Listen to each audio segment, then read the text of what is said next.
सकूं मैं? जब हम तुम एक ही बराबर के हो गए और संसार को अब कोई नाटक दिखाना है हमें, तो हम तुम वैसे ही स्वांग करेंगे ना। अगर चतुर खिलाड़ी हैं तो सनक सनंदन सनातन सनत कुमार भगवान के अवतार हैं।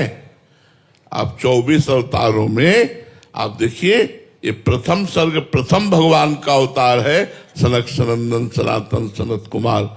इनमें क्रोध नहीं है, इनमें भगवान की लीला की उत्पत्ति छुपी हुई है। अब भगवान लीला करना चाहते हैं जगत में आकर राम रूप से। अब उस लीला का विरोधी भी कोई होना चाहिए जिससे रंग बढ़े लीला में, तो रावण रूपी विरोधी चाहिए। तो रावण रूपी विरोधी कैसे बने? तो सनक सनंदन ने साफ दे दिया जय विजय को, क्योंकि निजी पार्षद ही भगवान का विरोध सह सकते, दूसरा तो सह नहीं सकता। जो ऐसे भगवान वैसे भगवान के पार्षद, तो लीला करने के लिए जय विजय बन गए रावण कुंभकर्ण, और सरकार का अवतार होता है राम के रूप में, और विविध प्रकार की पावन लीलाओं की गाथा जो जगत का मंगल करने वाली है। नारद आदि महापुरुष, सनकादि महापुरुषों में न काम है, न क्रोध है, न लोभ है, न मोह है, न मद है, न मत्सर है। वो लीला के लिए सूत्र है, इसलिए उनका मिलान अपने कर्म बंधन से युक्त शरीरों से नहीं किया जा सकता। वो दिव्य महापुरुष थोड़ी देर के लिए क्रोध का अभिनय करते हैं, क्योंकि उनको लीला प्रकट करनी है। वो दिव्य महापुरुष थोड़ी देर के लिए काम का अभिनय करते हैं, ना कि उनमें कामना है। इसलिए जो सिद्ध महापुरुष भगवान को प्राप्त हो गए हैं, हम इसीलिए उनको समझ नहीं पाते, क्योंकि उनकी बाह्य चेष्टा जन साधारण जैसी रहती है। ऐसे ही भगवान की दिव्य लीलाओं में जो दिव्य महापुरुष हैं वो सब निर्विकार हैं, केवल भगवान की प्रेरणा से थोड़ी देर के लिए वो विकार का अनुभव करते हुए स्वांग कर रहे हैं कि हाँ भाई सनकादि क्रोध से युक्त हो गए। जो निरंतर ब्रह्मानंद में मग्न, वहां क्रोध कहाँ? जो अद्वैत निष्ठा ब्रह्म को प्राप्त हो गए हैं, तो द्वैत के बिना क्रोध कहाँ आ सकता है?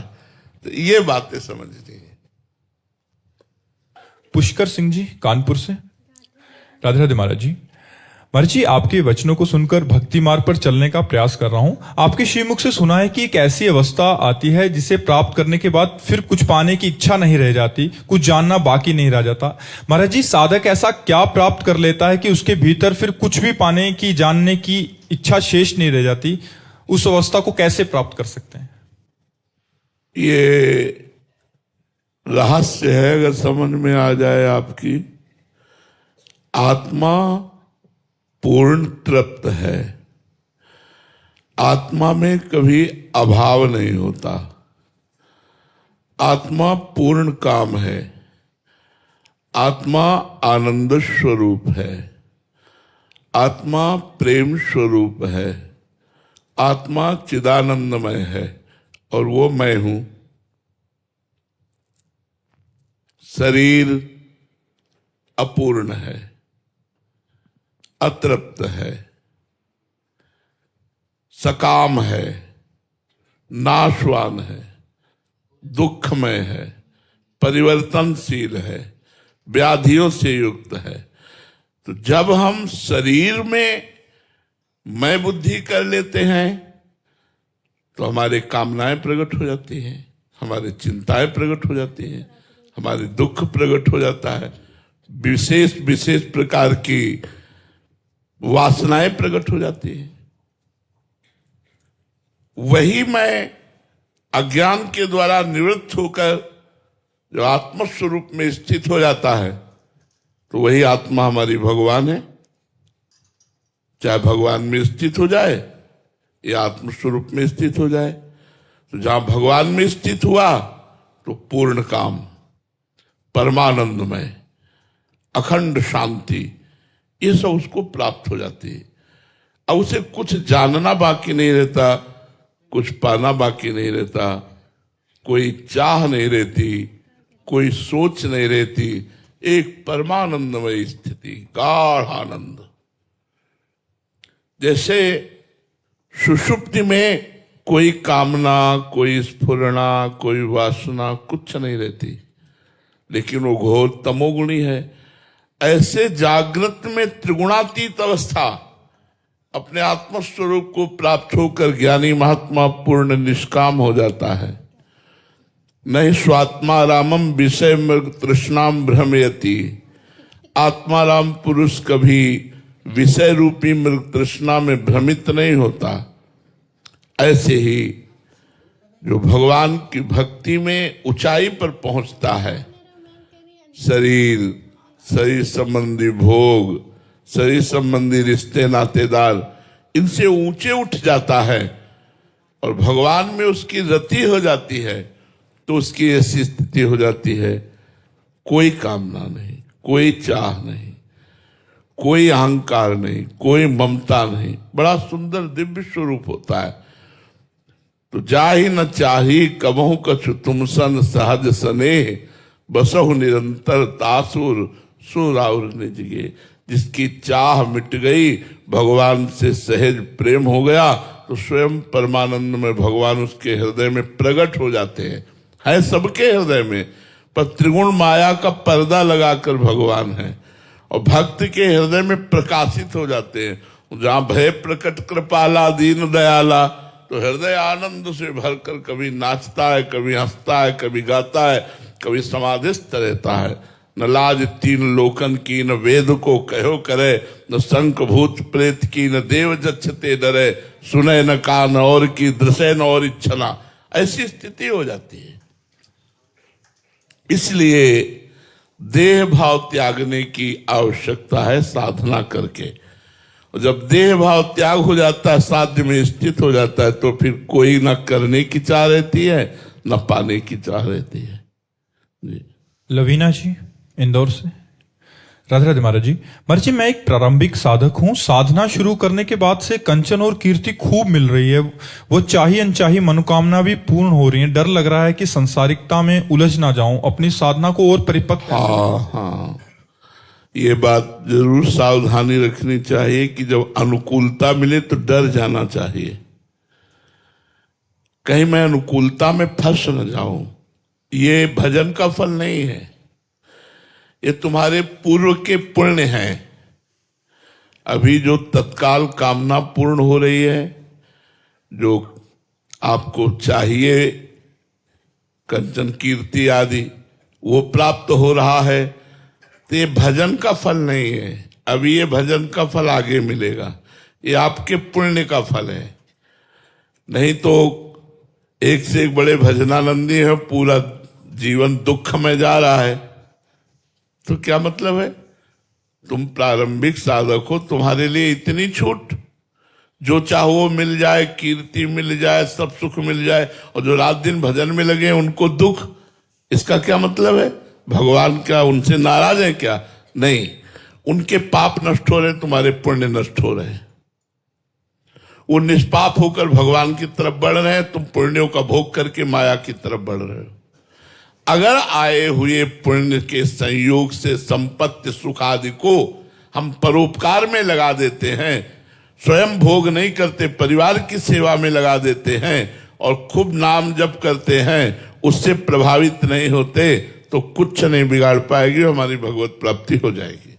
अगर उसी को स्वयं भोक्ता मानकर भोगने लगे, भगवान का विस्मरण हो गया, तो फिर उसका प्रभाव आपको प्रभावित कर लिया, आप अपने मार्ग से भ्रष्ट हो गए।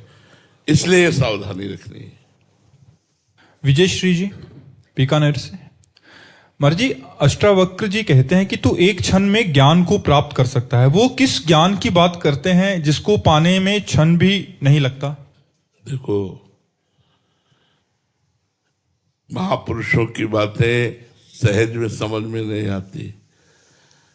हजारों जन्म की साधना के बाद मुमुक्षता प्रकट होती है। भगवान शंकराचार्य जी ने कहा, विवेक चूड़ामणि में देख लो, हजारों जन्मों के सुकृत और साधना जब एकत्रित होते हैं, तब जीव के मन में आता है कि मैं संसार से मुक्त हो जाऊं, और वो मुमुक्षु से कहते हैं जो मोक्ष प्राप्ति के लिए व्याकुल हो जाए। ये जो अष्टावक्र जी जनक जी से बात कर रहे हैं, तो जनक जी जानते हो कितने बड़े महात्मा हैं, कितने बड़े ज्ञानी हैं। अष्टावक्र जी कह रहे हैं घोड़े की रकाब पर पैर रखकर उसके पीठ में बैठने में जितना समय लगता है उतने में तुम्हें मैं ब्रह्मबोध प्रदान कर दूंगा। किसको? जनक जी को। हमें नहीं, हमें तो रगड़ करनी पड़ेगी।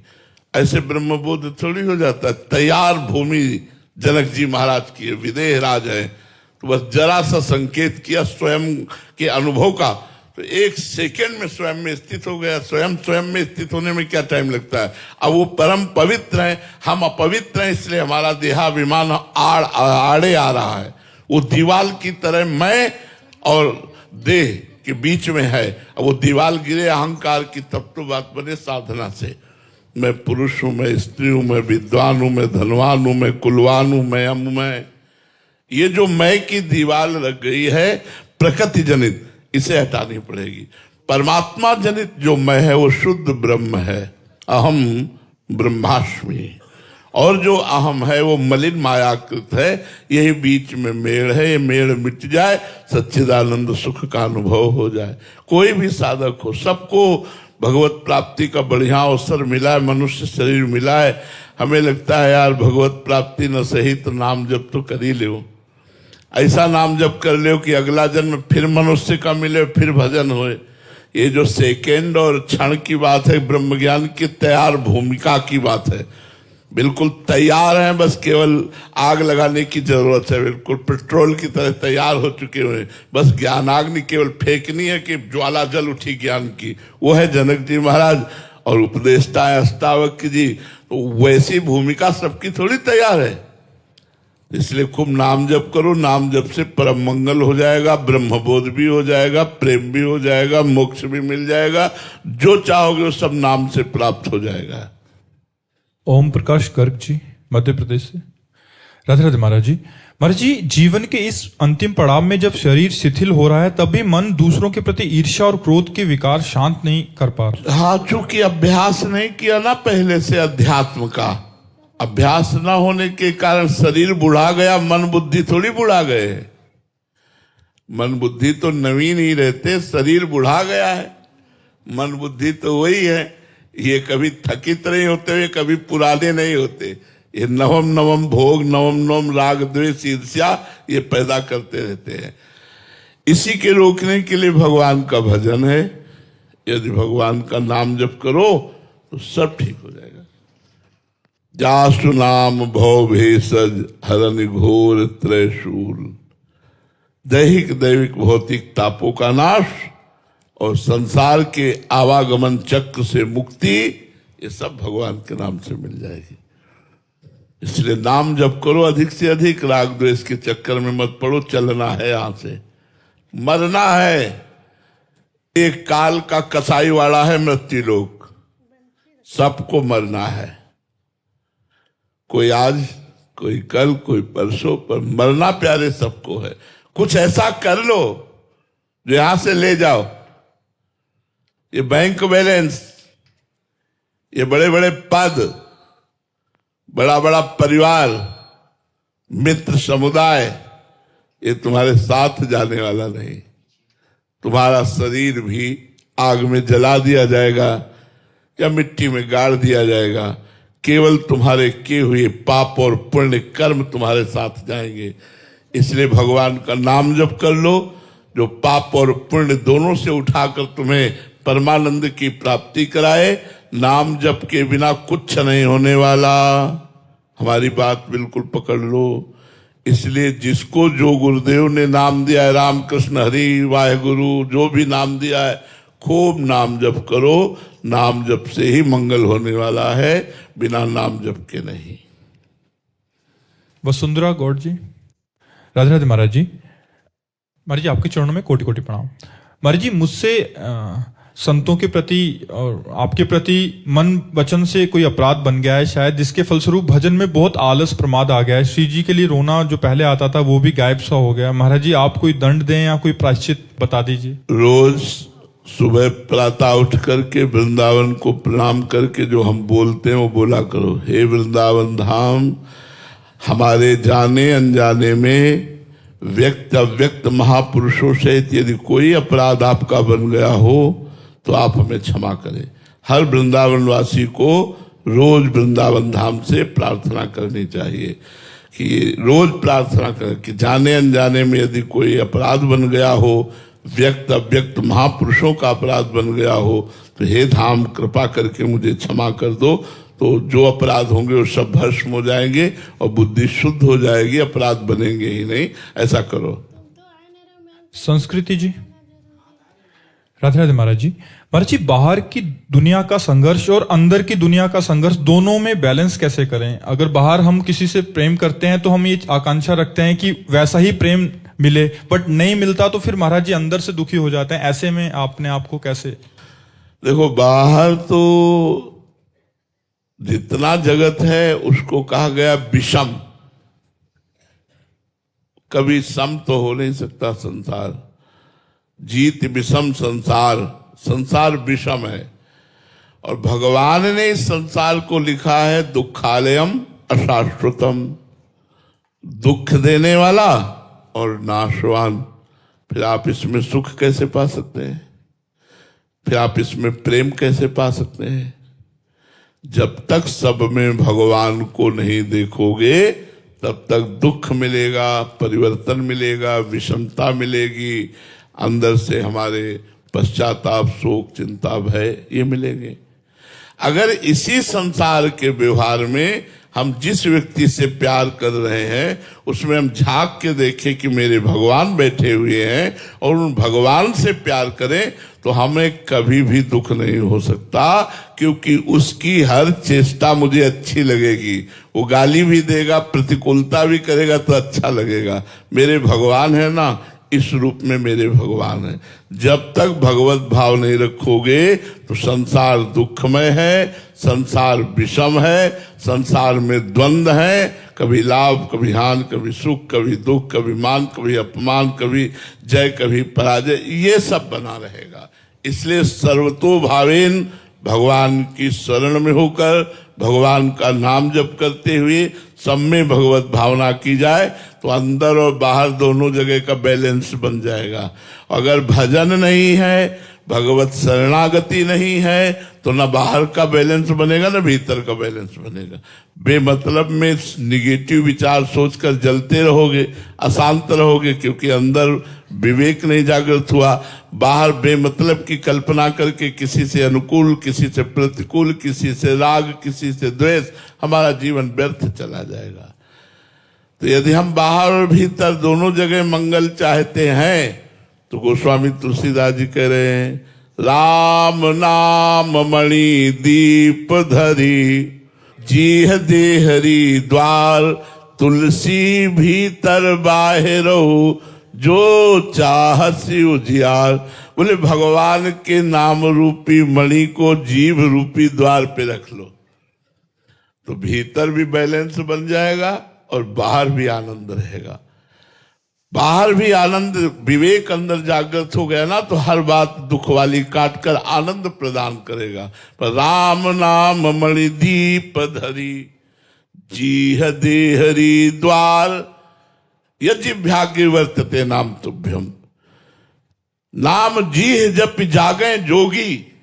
आहा, इस संसार की मोह निद्रा से योगी जाग जाता है नाम जप करके। अगर जीभ से नाम जप करोगे तो कंठ में जाएगा, कंठ से हृदय में जाएगा, और जब हृदय से नाम चलेगा तो भगवत साक्षात्कार हो जाएगा। इसलिए भीतर और बाहर के बैलेंस को बनाने के लिए भगवान की शरण में होकर भगवान का नाम जप करो। नव्या झा जी, राधे राधे महाराज जी। महाराज जी, मेरी आयु 16 साल की है। महाराज जी, इस आयु में स्कूल में बहुत सी नई नई संगतियां मिलती हैं, बुरी भी हैं, अच्छी भी हैं, बट महाराज जी दूसरों का संगति का असर मेरे पे ना पड़े, ऐसा मैं क्या करूं महाराज जी? बिना ज्ञान के ऐसा नहीं हो सकता बच्चा। जित संग दोषा तो अध्यात्म नित्या।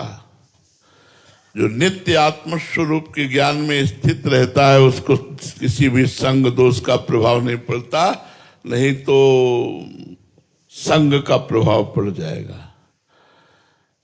एक बार काटेंगे, 2 बार काटेंगे, तीसरी बार वो बात हमारे अंदर बैठ ही जाएगी।